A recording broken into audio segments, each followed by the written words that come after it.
اے آنکھ اب تو خواب کی دنیا سے لوٹ آ، مژگاں تو کھول شہر کو سیلاب لے گیا، کہ نیندوں سوتی ہے اے چشم گریہ ناک، مژگاں تو کھول شہر کو سیلاب لے گیا۔ دوستو، پانی اور ہوا انسانی زندگی کے بنیادی عناصر ہیں جن کے بغیر انسانی زندگی کا وجود ممکن نہیں۔ پانی اللہ تعالیٰ کی ایک انمول نعمت ہے، لیکن یہی پانی جب قابو سے باہر ہو جاتا ہے تو سیلاب کی شکل اختیار کر لیتا ہے اور انسانی معاشرے کے لیے ایک عذاب بن جاتا ہے۔ زندگی کی تمام رعنائیاں اور ریل پیل یکدم ختم ہو جاتی ہیں۔ ہر چیز پانی کی لپیٹ میں آ جاتی ہے اور کئی سالوں کی جمع پونجی چند ساتوں میں دریا برد ہو جاتی ہے۔ انسانی زندگیاں سیلابی پانی کی نظر ہو جاتی ہیں، غریبی اور مفلسی معاشرے کو گھیر لیتی ہے، آبادیاں ملیا میٹ ہو جاتی ہیں، مکانات، سڑکیں، پل، ڈیم اور انفراسٹرکچر تباہ و برباد ہو جاتا ہے۔ پھل، اناج، فصلیں تباہ و برباد ہو جاتی ہیں، ڈنگر و مویشی ہلاک ہو جاتے ہیں۔ دوستو، پاکستان میں 2010 کے بعد اب 12 سال بعد 2022 میں آنے والے سیلاب کو 2010 کے سیلاب سے بھی بدترین قرار دیا جا رہا ہے۔ موجودہ سیلاب کے باعث ہونے والے سیلاب کی تباہ کاریوں کا ڈیٹا تو مرتب کیا جا رہا ہے، لیکن ان کا درست تخمینہ سیلابی صورتحال ختم ہونے اور لوگوں کو ان کے گھروں میں دوبارہ آباد کرنے کے بعد ہی لگایا جا سکے گا۔ دوستو، قدرتی آفات کو آنے سے کوئی نہیں روک سکتا، لیکن کسی بھی قدرتی آفت کے آنے سے پہلے اس آفت سے بچاؤ کی اور نمٹنے کی تیاری کمیونٹی کو آگاہی و تربیت دے کر اور حکومتی سطح پر آفت آنے سے پہلے، آفت آنے کے دوران اور آفت گزر جانے کے بعد ریہیبلیٹیشن، ریلیف اور ریکنسٹرکشن کے کاموں کو ایک باقاعدہ مربوط پلاننگ کے ساتھ اگر کی جائے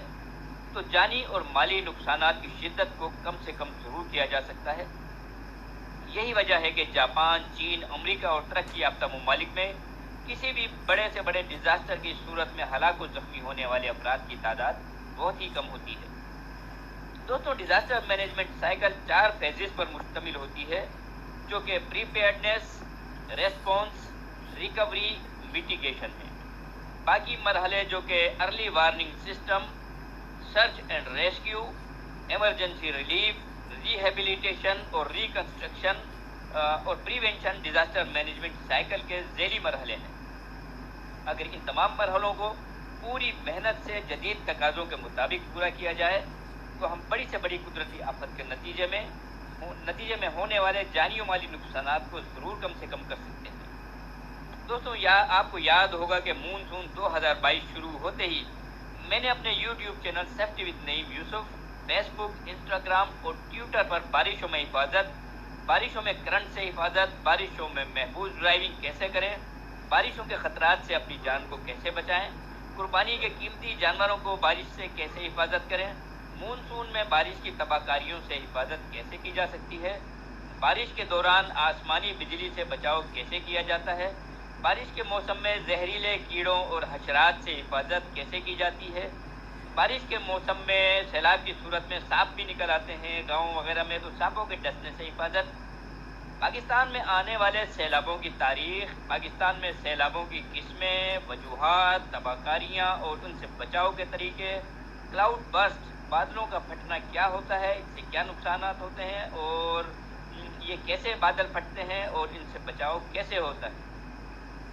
دوستوں، آپ سب کے لیے ڈیزاسٹر مینجمنٹ اور قدرتی آفات سے بچاؤ اور حفاظت کے لیے یہ ویلاگ میں نے بہت محنت سے آپ کے لیے تیار کیے تھے، اور ان کا بنیادی مقصد یہ تھا کہ آپ کو قدرتی اور انسان کی غلطی اور کوتاہی اور غفلت کی وجہ سے آنے والے آفات و حادثات سے بچاؤ کی تیاری میں آپ کو یہ آفات آنے سے پہلے کرا دوں۔ اور دوستوں، آپ نے دیکھا ہوگا کہ کبھی بھی کوئی ایمرجنسی ہوتی ہے یا کوئی قدرتی آفت کا کوئی سیزن ہوتا ہے تو میں اس سے پہلے ہی آپ کو اس سے بچاؤ کے طریقے بتا دیتا ہوں اپنے ویلاگ کے ذریعے۔ دوستوں، اب یہ بتانا آپ کا کام ہے کہ میں اس کوشش میں کہاں تک کامیاب ہو سکا ہوں، کیونکہ میں 35 سال سے ڈیزاسٹر مینجمنٹ سے منسلک رہا ہوں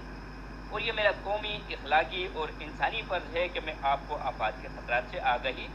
اور ان سے بچاؤ کی تیاری کراؤں، جو کہ میں بہت احسن طریقے سے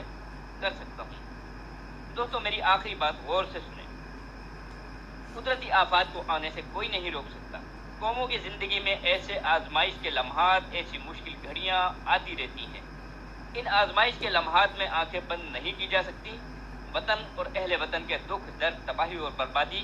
بے سر و سامانی، پینے کے پانی، کھانے کے لیے غذا، پہننے کے لیے لباس اور رہنے کے لیے کوئی شیلٹر، محفوظ پناہ گاہ، صحت و صفائی اور میڈیکل کی سہولیات، اور سیلاب گزر جانے کے بعد آباد کاری ملک کے ہر شہری کی ضرورت بھی ہے اور ان کا بنیادی حق بھی۔ اور ملک کے ذمہ داری داروں کو سب سے پہلے ان پر بھرپور توجہ دینی چاہیے۔ سیاست اور سب کچھ چلتی رہتی ہے، یہ سب کچھ اسی صورت میں چلتا رہے گا جب ملک اور قوم سلامت ہوگی۔ دوستوں، ہر قدرتی آفت اور اس میں اہل وطن کے لیے ہر قسم کی قربانی اور ریسکیو ریلیف آپریشن کے لیے آج بھی پاک افواج کے جوان 2022 کے سیلاب میں ریسکیو اینڈ ریلیف آپریشن کے لیے تن من دھن سے مصروف خدمت ہیں۔ National disaster management authority, NDMA، PDMA سب اس میں اپنے اپنے حصے کا کردار ادا کر رہے ہیں اور جان و مال سے بھی خدمت میں لگے ہوئے ہیں۔ افواج پاکستان کے افسران نے ایک قابل تکلیف مثال قائم کی ہے۔ انہوں نے اپنے 1 ماہ کی تنخواہ سیلاب ریلیف فنڈ میں دینے کا اعلان کیا ہے۔ دوستوں، اب ضرورت اس بات کی ہے کہ اس کی تقلید میں ملک کے صاحب ثروت لوگ اور سیاستدان، بیوروکریٹس، وہ لوگ جن کی اربوں روپے کی جائیدادیں ہیں، ملک ان سے بھی تقاضا کرتا ہے کہ اپنے اپنے بے حساب اثاثوں میں سے کچھ ان پریشان حال سیلاب میں گھرے ہوئے اہل وطن کی مدد کریں، نہ کہ جو ہے وہ عام لوگوں سے جن کی پہلے ہی ہوش ربا مہنگائی نے کمر توڑ دی ہے اور بہت سے لوگ فاقہ کشی اور خودکشیوں پہ مجبور ہیں،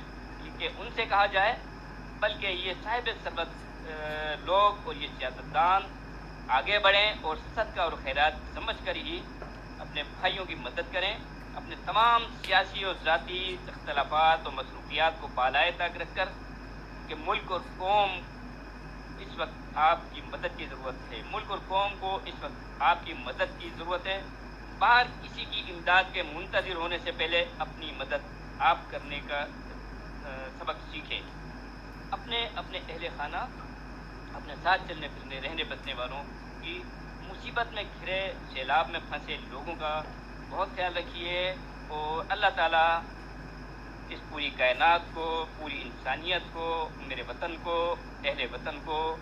میرے وطن کے چپے چپے کو ہر قسم کی ارضی و سماوی، قدرتی اور انسان کی وجہ سے آنے والی آفات سے اپنی پناہ، حفاظت اور سلامتی میں رکھے۔ اپنا بہت خیال رکھیے گا، دعاؤں میں مجھے یاد رکھیے گا۔ اللہ نگہبان۔